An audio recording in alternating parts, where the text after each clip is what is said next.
If you need to reset the radio in your Nissan Qashqai, here are the most effective methods. First, try a soft reset.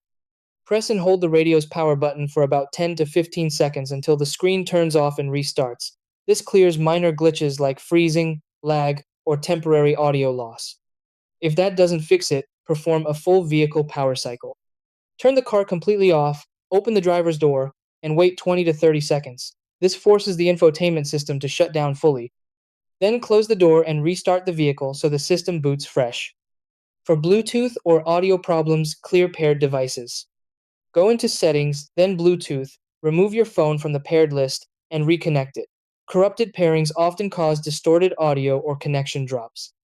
If you have a newer Nissan Connect system, you can also perform a factory reset. Navigate to Settings, then System, then Factory Reset. This restores default settings and clears stored data, which helps resolve deeper software bugs. You should also check for available system updates in the Settings menu.